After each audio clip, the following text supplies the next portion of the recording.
Jay Washington here for that hashtag show. We're still talking about Wu-Tang and American Saga Season 2.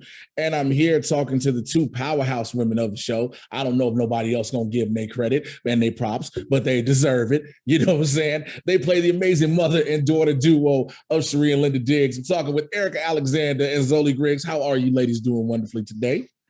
Thank you. Well, Mr. Jay Washington. You know, I got to give y'all the props. I got to, because I love, look, Linda is like, yo, I get what my sons are doing, but I'm still going to hold it down. Cherie, she like, yo, she in love with Dennis in season 1, can't tell nobody, and all this stuff happens. So I have to ask this question because I didn't get a chance to ask you all in season 1.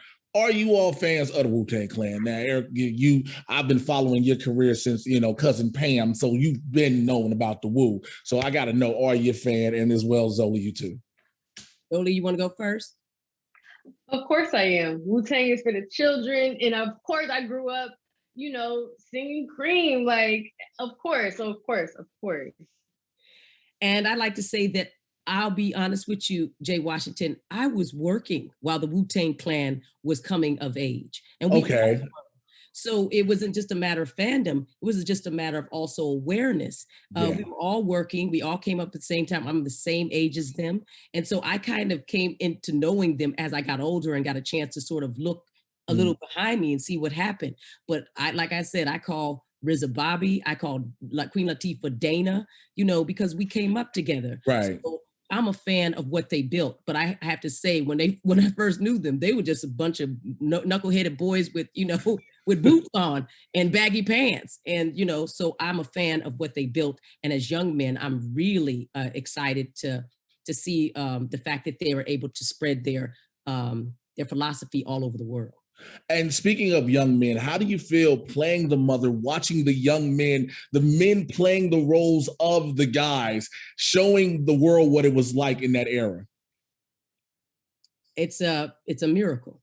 A lot of those young men, and I don't need to tell you, are dead or in jail. Mm-hmm.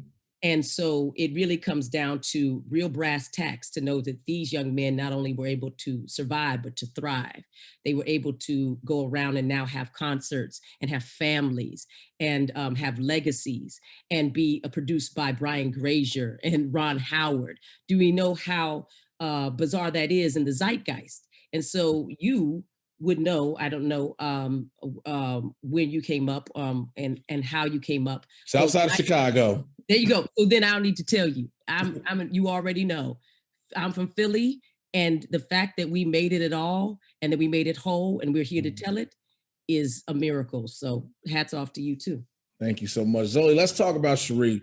She was caught up in the middle of all of this with her love for Dennis. She had to sneak in having this love because Bobby wasn't supposed to find out. Now everybody finds out. Going into season 2, as someone who has seen it, can we talk about the evolution of Cherie and Dennis's relationship and family? That people know, we know what happens in the grand scheme of things. Let's talk about it in the show. Well, I don't want to tell too much, but of course, they can relax a little bit as far as, mom knows, Linda knows, and Bobby knows. So we've already settled, the dust is settled in that sense. But now they're bringing in a new life. And so the dynamic has changed. The stakes are a lot higher because, it's not just we're trying to figure out how we're going to eat. It's how are we going to make sure that we're feeding our child and, living a substantial life. And so I think the dynamic really is, because we're solid relationship wise, but I think the dynamic change is really like for Dennis to stop doing all that riffraff in the streets. That's where the stakes are higher, because I get it. He has to do things that I don't like to make ends meet, but it's not about just you anymore. Right. You have a child. So that's the kind of tug of war that our relationship has to endure.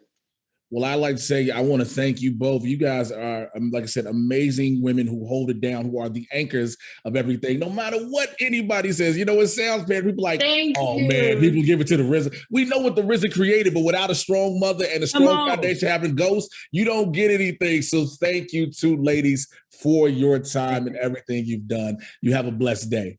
Thank you. You too, Mr. J. Thank you. For us all, brother. Thank you. Yeah.